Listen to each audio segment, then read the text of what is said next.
வணக்கம். சம்மர் வந்துட்டாலே கூழு, கஞ்சி, தயிர் சாதம், மோர் சாதம், பழைய சாதம்னு நிறைய நீர் ஆகாரங்கள் நம்ம எடுக்க ஆரம்பிச்சுருவோம். இதுக்கெல்லாம் செட் ஆகுற மாதிரி ஒரு 2 அருமையான ருசியான சைட் டிஷ் தான் நம்ம இன்றைக்கி இந்த வீடியோவில் பார்க்க போகிறோம். முதல்ல நம்ம உடம்புக்கு ரொம்பவும் சத்து கொடுக்கக்கூடிய கொள்ளை வச்சு சூப்பரான ஒரு துவையல் எப்படி செய்கிறதுன்னு பார்த்துடலாம். அதுக்கு தேவையான பொருட்கள் என்னென்னு முதல்ல நான் சொல்லிடுறேன். கொள்ளு துவையல் செய்யறதுக்கு முதல்ல 100 கிராம் அளவில் கொள்ளு எடுத்து நல்லா சுத்தப்படுத்தி எடுத்து வச்சுக்கோங்க. அடுத்தது 2 டேபிள் ஸ்பூன் அளவுக்கு கருப்பு உளுந்து எடுத்து வச்சுருக்கேன். அதாவது தோல் எடுக்காத உளுந்து எடுத்து வச்சுருக்கிறேன். உங்கள் கிட்ட இந்த உளுந்து இல்லைனாலும் பரவாயில்ல, நீங்கள் தோல் நீக்கின வெள்ளை உளுந்தும் பயன்படுத்திக்கலாம். அடுத்தது காரத்துக்கு 2 காஞ்ச மிளகாய் எடுத்து வச்சுருக்கேன். உங்களுக்கு எவ்வளோ காரம் பிடிக்குமோ அதுக்கேற்ற மாதிரி எடுத்துக்கோங்க. இதோட புளி ஒரு சின்ன நெல்லிக்காய் அளவுக்கு எடுத்திருக்கேன். இந்த துவையலுக்கு தேவையான அளவுக்கு உப்பு சேர்த்துக்கலாம். இது எல்லாத்தையுமே வறுத்தெடுக்கிறதுக்கு 2 டீஸ்பூன் அளவுக்கு எண்ணெய் எடுத்து வச்சுக்கோங்க. கொள்ளு துவையல் அரைக்க தேவையான பொருட்கள் என்னென்னு பார்த்தாச்சு. இப்போ நம்ம கொள்ளு துவையல் செய்ய ஆரம்பிச்சிடலாம். ஸ்டவ் ஆன் பண்ணிவிட்டு ஒரு கடாயை வச்சு சூடு பண்ணிக்கோங்க. ஸ்டவ்வை சிம்லேயே இருக்கிற மாதிரி பார்த்துக்கோங்க. ஒரு மிதமான சூடில் இருக்கும் போதே நம்ம ஒவ்வொரு பொருளாக சேர்த்து வறுக்க ஆரம்பிச்சிடலாம். முதல்ல நம்ம எடுத்து வச்சுருந்த 2 டீஸ்பூன் எண்ணெயை இதில் சேர்த்துக்கலாம். எண்ணெய் சூடானதும் எடுத்து வச்சுருந்த 2 காஞ்ச மிளகாயை இதோடு சேர்த்துக்கலாம். காஞ்ச மிளகாய் சேர்த்ததுமே இதோடவே உளுந்தம்பருப்பையும் சேர்த்துக்கோங்க. இந்த ரெண்டையும் நம்ம முதல்ல நல்லா வறுத்துக்கலாம். ஸ்டவ்வை லோ ஃப்ளேம்லேயே வச்சுட்டு நல்லா இந்த உளுந்தோடைய வாசனை வெளியே வர அளவுக்கு வறுத்துக்கோங்க. இப்போ நம்ம அடுத்தது இதில் கொள்ளு சேர்த்துக்கலாம். உளுந்து நல்லா வறுப்பட்டு வாசனை வெளியே வந்ததுக்கப்புறம் தான் கொள்ளு சேர்க்கணும். அதுக்கு முன்னாடி சேர்த்துறாதீங்க. இப்போ நம்ம கொள்ளு சேர்த்துட்டு இதையுமே நல்ல பொன்னிறம் ஆகிற வரைக்கும் வறுத்து விடணும். நல்ல பொன்னிறமானதும் கொள்ளோட வாசனையும் நல்லா வெளியே வர ஆரம்பிக்குங்க.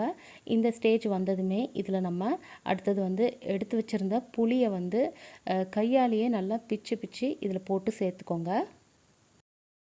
புளியை சேர்த்துட்டு ஒரு 30 செகண்டுக்கு நல்லா இந்த கொள்ளோடவே புளியை வறுத்து விட்டுக்கோங்க. இப்போ இந்த பொருள் எல்லாமே நல்லா வறுப்பட்டு வந்துருச்சுங்க. இதை எடுத்து ஒரு சைடில் வச்சு நல்லா ஆற விட்டுக்கோங்க. நல்லா ஆற விட்டதுக்கப்புறமா ஒரு மிக்சர் ஜாரில் முதல்ல இந்த காஞ்ச மிளகாயை அடியில் சேர்த்துட்டு அதுக்கு மேலே மற்ற பொருட்கள்லாம் சேர்த்துக்கோங்க. அடுத்தது இதோட பார்த்திங்கன்னா ஒரு 2 சிட்டிகை அளவுக்கு பெருங்காயத்தூள் எடுத்து சேர்த்துக்கோங்க. நான் தேவையான பொருட்கள் சொல்கிறப்ப பெருங்காயத்தூள் வைக்காமல் விட்டுட்டேன். இப்போ இதில் பெருங்காயத்தூள் சேர்த்துருக்கேன். இது கூடவே தேவையான அளவுக்கு உப்பும் சேர்த்துக்கோங்க.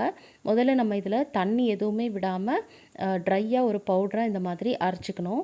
அதுக்கப்புறம் இதில் தேவையான அளவுக்கு ஒரு கெட்டியாக நம்ம துவையல் அரைச்சி எடுக்கிறதுக்கு தேவையான அளவுக்கு தண்ணி விட்டு நல்லா கெட்டியாக உருண்டை பிடிக்கிற அளவுக்கு நம்ம இதை அரைச்சி எடுத்துக்கிட்டோம் அப்படின்னா சூப்பரான ரொம்பவும் சத்துகள் நிறைந்த கொள்ளு துவையல் ரெடி ஆகிடுங்க. ஏற்கனவே சொன்ன மாதிரி கூழ், தயிர் சாதம் இதுக்கெல்லாம் ரொம்பவும் சூப்பரான ஒரு சைட் டிஷ் இது. அடுத்தது நம்ம பார்க்க போகிற சைட் டிஷ் புளி மிளகாய். வாங்க புளி மிளகாய் செய்கிறதுக்கு தேவையான பொருட்கள் என்னென்னு முதல்ல பார்த்துடலாம். இதுக்கு பச்சை மிளகாய் பார்த்திங்கன்னா ஒரு 20 பச்சை மிளகாய் கிட்ட நான் எடுத்து வச்சுருக்கேன். இந்த புளி மிளகாய் தாளிக்கிறதுக்கு 2லேருந்து 3 டேபிள் ஸ்பூன் வரைக்கும் கடலை எண்ணெய் எடுத்து வச்சுருக்கேன். இதுக்கு நல்லெண்ணெயும் பயன்படுத்தலாம், ரொம்பவே நல்லாயிருக்கும். அடுத்தது பார்த்திங்கன்னா ஒரு பெரிய எலுமிச்சை பழ அளவுக்கு புளி எடுத்துட்டு அது நல்லா கெட்டியாக கரைச்சி எடுத்து வச்சுருக்கேன். இது கூட சேர்க்க பெருங்காயத்தூள் கொஞ்சம் ஒரு சிட்டிகை அளவுக்கு எடுத்திருக்கேன். இது கூடவே ஒரு டீஸ்பூன் அளவுக்கு கடுகும் எடுத்திருக்கேன். இதோட உப்பு மட்டும் வைக்கல. உப்பு நான் சேர்க்கும் போது காமிக்கிறேன். இப்போ நம்ம இந்த புளி மிளகாய் எப்படி செய்கிறதுன்னு பார்த்துடலாம் வாங்க. ஸ்டவ் ஆன் பண்ணிவிட்டு ஒரு கடாய் சூடு பண்ணிக்கோங்க. இதில் நம்ம எடுத்து வச்சுருந்த 3 டேபிள் ஸ்பூன் எண்ணெயை சேர்த்துக்கலாம். எண்ணெய் நல்லா சூடானதுக்கப்புறமா இதில் கடுகு சேர்த்து நல்லா பொரிய விட்டுறலாம்.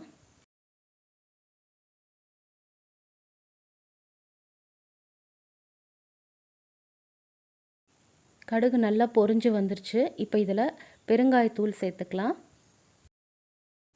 பெருங்காயத்தூள் சேர்த்த உடனேயே எடுத்து வச்சுருந்த பச்சை மிளகாயும் இதோட சேர்த்துக்கலாம். பச்சை மிளகாயை 2லேருந்து ஒரு 3 நிமிஷம் வரைக்கும் நல்லா வறுத்து விட்டுக்கோங்க. பச்சை மிளகாயோட அந்த கலர் மாறிட்டு நல்லா சுருங்கி வரும். அந்த ஸ்டேஜ் வர அளவுக்கு நல்லா வறுத்துக்கோங்க.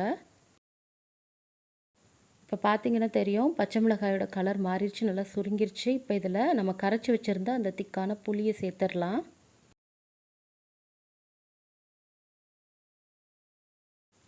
புளி சேர்த்த உடனே நல்லா கலந்து விட்டுட்டு இப்போது இதில் மஞ்சள் பொடியை சேர்த்துக்குவோம். மஞ்சள் பொடியை இதோடு கலந்து விட்டுட்டு இப்போதைக்கு தேவையான அளவுக்கு மட்டும் நம்ம உப்பு போட்டுக்கலாம். கொஞ்சமாக உப்பு போட்டுக்கோங்க. ஏன்னா புளி நல்லா கொதித்து கெட்டியாகி வரும்போது உப்பு வந்து ஜாஸ்தியாகிடும் நிறைய போட்டுட்டோன்னா. அதனால் இப்போதைக்கு கொஞ்சமாக போட்டுக்கோங்க. அப்புறம் தேவைப்படும் போது திரும்ப டேஸ்ட் பண்ணி பார்த்துட்டு வேணும்னா போட்டுக்கலாம். அடியில் ஒட்டாமல் இருக்கிறதுக்கு அப்பப்போ இந்த புளி கரைசலை நல்லா கலந்து விட்டுக்கோங்க. இப்படியே கொதிக்க விடும்போது அந்த புளியோடைய பச்சை வாசனையெல்லாம் போயிட்டு நல்லா கெட்டியாகி வருங்க. அந்த மிளகாயில் புளியோட புளிப்புத்தன்மையெல்லாம் நல்லா ஊறிட்டு சூப்பரான ஒரு டேஸ்ட் கொடுக்கும். பார்த்தீங்கன்னா உங்களுக்கே தெரியும், புளி நல்லா திக்காயிருச்சு. அந்த எண்ணெயெல்லாம் நல்லாவே பிரிஞ்சு வெளியே வந்துருச்சு பாருங்கள். இந்த ஸ்டேஜ் வர வரைக்கும் விட்டுருங்க. அவ்வளோதாங்க, சூப்பரான புளி மிளகாய் இப்போது ரெடி ஆயிடுச்சு. ரொம்பவே அருமையான ஒரு டேஸ்ட்டில் இருக்கும் இது. நான் சொன்ன அந்த கூழ் கஞ்சி தயிர் சாதத்துக்கு முக்கியமாக ரொம்ப ருசியாக இருக்கும். தயிர் சாதத்தோடு வச்சு சாப்பிடும் போது கண்டிப்பாக நீங்களும் இந்த புளி மிளகாய் ரெசிப்பியை ட்ரை பண்ணி பாருங்கள். கொள்ளு துவையலும் புளி மிளகாயும் கண்டிப்பாக உங்களுக்கு பிடிச்சிருக்கும்னு நினைக்கிறேன். பிடிச்சிருந்தா லைக் பண்ணுங்கள், ஷேர் பண்ணுங்கள். நம்ம தமிழ் சமையல் சேனலை சப்ஸ்கிரைப் பண்ணி வச்சுட்டு அப்படியே பக்கத்தில் இருக்க பெல் ஐக்கானையும் கிளிக் பண்ணி வச்சுக்கோங்க.